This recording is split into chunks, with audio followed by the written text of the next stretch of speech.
है दोस्त, नमस्कार। कैसे हैं आप लोग? देखिए दोस्तों, इस वीडियो में हम एसएससी जीडी के जो पिछले साल में यानी कि 2018 में जो मैथ का क्वेश्चन पूछा था और इसी प्रकार क्वेश्चन बार बार दोहरा कर पूछा था और लगभग हर एक दिन इसमें का क्वेश्चन पूछा था, तो वो सब क्वेश्चन को कवर किया है मैथ का केवल इसमें। तो आप इस वीडियो को सोच लेकर अंत तक देखिए, क्योंकि आगामी परीक्षा में जो एसएससी जीडी का हुआ ठीक इसी प्रकार के प्रश्न आएंगे। ठीक है, तो शुरू से लेकर अंत तक देखिएगा। और हमारे चैनल को, इस सरकारी एग्जाम 42 चैनल को अभी तक सब्सक्राइब नहीं किया, सब्सक्राइब कर लेना और बेल आइकन को दबा लेना दोस्तों। तो और ये भी बताइए कमेंट में कि आप कितना क्वेश्चन सही किए हैं। ठीक है, तो आइए देखते हैं पहला क्वेश्चन। तो देखिए दिया है कि ये रेलगाड़ी संबंधी है कि एक रेलगाड़ी 54 किलोमीटर प्रति घंटा की गति से चलते हुए एक प्लेटफार्म को 40 सेकंड में पार कर लेती है। ठीक है, यदि रेलगाड़ी की लंबाई 150 मीटर यानी कि 150 मीटर है तो प्लेटफार्म की लंबाई क्या होगी। ठीक है, तो देखिए कभी भी जब ये प्लेटफार्म की लंबाई जितनी होगी और अपनी लंबाई दोनों को पार करेगी, ठीक है, तब कहेगा कि पूरा पार कर लिया है। तो प्लेटफार्म की लंबाई देखिए PF यानी प्लेटफार्म की लंबाई हम x मान लिए और चाल दे दिया है, कितना दिया है चाल, 54 किलोमीटर प्रति घंटा। तो देखिए यहाँ पे मीटर में निकालना है, तो कभी भी मीटर को और सेकेंड, मीटर के साथ में सेकेंड सटता है चाल में और किलोमीटर के साथ में घंटा सटता है, तो ये घंटा है। तो पहले इसको घंटा को यहाँ पे मीटर पर सेकेंड में और मीटर में भी निकालना भी है।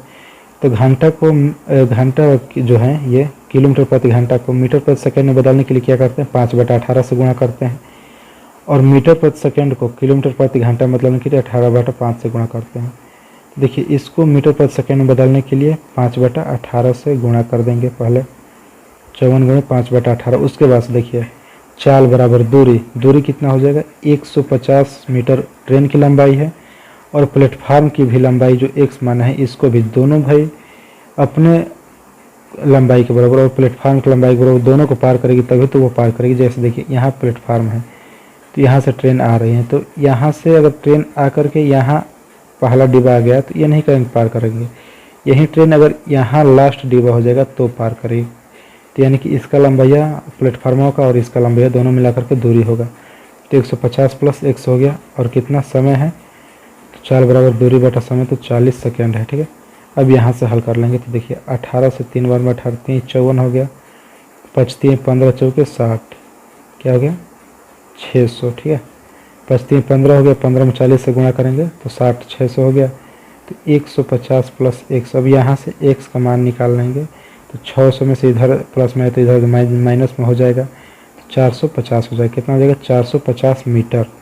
तो ऑप्शन नंबर बी हो जाएगा 450 मीटर, क्योंकि मीटर में पूछा है। ठीक है, अगला क्वेश्चन है देखिए कि एक निश्चित राशि पर, ठीक है, साधारण ब्याज पर निवेश करने पर 8 वर्षों में तिगुनी हो जाती है, तो वो कितने वर्षों में 17 गुनी हो जाती है। ठीक है, तो इसका सूत्र होता है N1, ठीक है, N1 ठीक है, N1 - 1/T1 और बराबर N2 - 1/T2 होता है। ठीक है, तो N1 माने कि N1 - 1/T1 बराबर N2, वही राशि है, -1/T2 यानी कि दूसरा पहला गुना ये दूसरा गुना, ये पहला समय ये दूसरा समय। ठीक है, तो देखिए यहाँ पे हो जाएगा, पहला क्या है 8 वर्ष है और तिगुनी हो जाए, तिगुनी मतलब कि N1 के जगह पे N के जगह पे 3, तो 3 - 1 और T1 मतलब पहला समय कितना है 8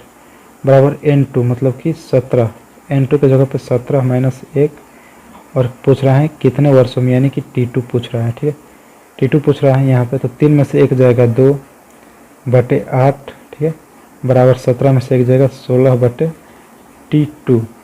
ठीक है, तो यहाँ से देखिए 2 से घटा देंगे 8 बार में, 2 8 16 हो गया जाएगा, तो T2 बराबर ये 8 8 है 64, यानी कि 64 वर्ष हो जाएगा T2 बराबर। तो कितना हो गया, बी नंबर 64। ऐसा कभी भी गुना का सवाल पूछे तो 2 बार गुना दिया है, जैसे कि यहाँ पे एक बार 3 गुना दिया है, यहाँ पे फिर 17 गुना दे दिया है, तो इसमें होता है N1 - 1/T1 बराबर N2 - 1/T2। और जब ये नहीं देकर एक केवल दिया हो तो T1 बराबर N1 - 1/100 होता है। ठीक है, आगे क्वेश्चन देखिए, ये 24 40 120 का HCF यानी कि मासा ज्ञात करना है।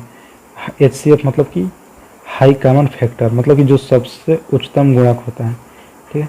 तो 24, 40, 120 का मशक क्या होगा? तो देखिए 24 का अगर करेंगे तो 2 दूनी के 4 दूनी 8, ठीक है, 8 तरीके 24।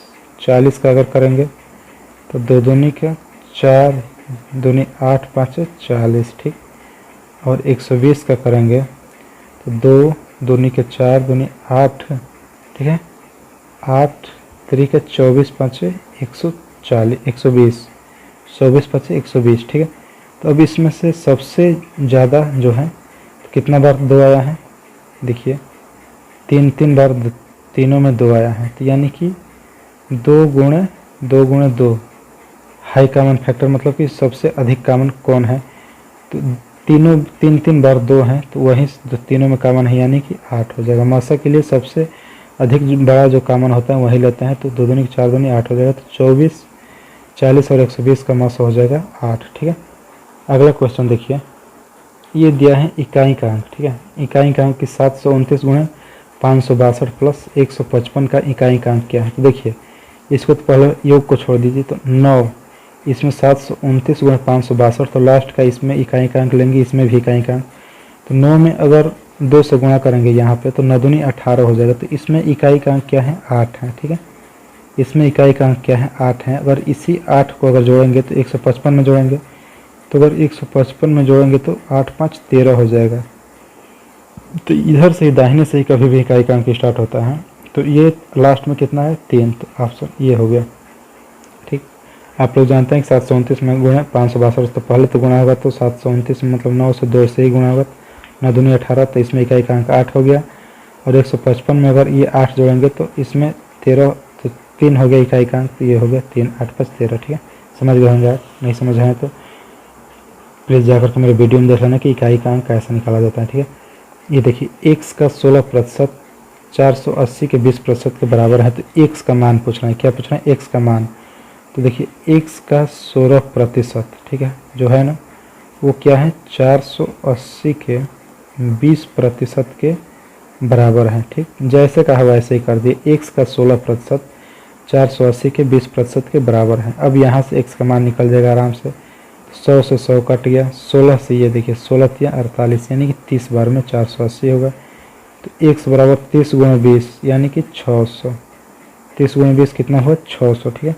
तो ऑप्शन नंबर सी हो गया। जैसे कहा वैसे ही कर दिए। x का 16% 480 के बराबर है, 480 के 20% के बराबर। तो x का 16% कर दिए, x गुणे 16/100 बराबर 480 गुणे 20/100। तो x का मान यहाँ से कट गया, कितना हो गया? 600, ठीक है। अब ये देखिए मोस्ट इम्पॉर्टेंट क्वेश्चन ये भी है कि करनी में 15 प्लस 6 करनी 6 का मान क्या होगा? इसको ध्यान से देखिएगा।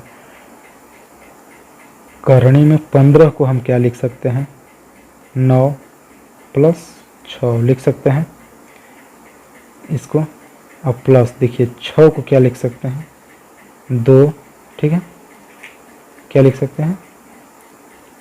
तो 2 गुणे 3 भी लिख सकते हैं, या करनी में 6 भी लिख सकते हैं। क्या लिख सकते हैं? करनी में 6 भी लिख सकते हैं, ठीक है। तो यहाँ पे 2 गुणे 3 ही लिखिए, 2 गुणे 3, और यहाँ पे जो है करनी में 6 को ऐसे ही रहने दीजिए, ठीक। अब देखिए इसको कैसे करते हैं। ये जो 9 है इसको हम 3 का स्क्वायर कर सकते हैं, ठीक है, कर सकते हैं ना। प्लस 6 को हम करनी में 6 का स्क्वायर कर सकते हैं, स्पष्ट है। प्लस ये 2 गुणे 3 करनी 6। अब देखिए क्या हो गया? A square plus b square plus 2a मतलब कि 3 और b मतलब कि 6।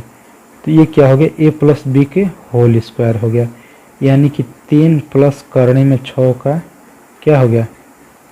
होल स्क्वायर हो गया।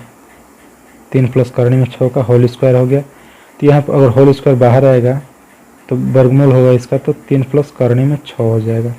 तो क्या हो जाएगा इसका? 3 प्लस करनी में 6। देखिए फिर से एक बार, जानते हैं समझ में नहीं आया होगा आपको।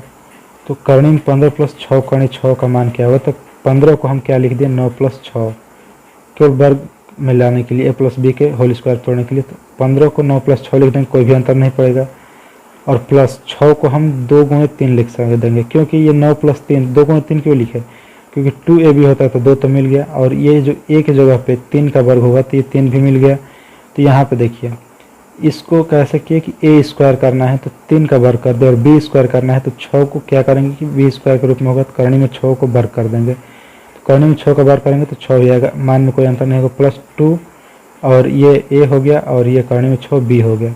यहाँ से करनी में a + b का होल स्क्वायर कर दिए तो 3 प्लस करनी में 6 आ गया। ठीक है, तो ये रहा आंसर ऑप्शन नंबर सी। तो ये मोस्ट इंपॉर्टेंट क्वेश्चन था दोस्तों। तो फिर मिलेंगे आगे की वीडियो में, तब तक के लिए जय हिंद दोस्तों, और कमेंट में जरूर बताइए कि आप कितना सही किया है। ठीक है।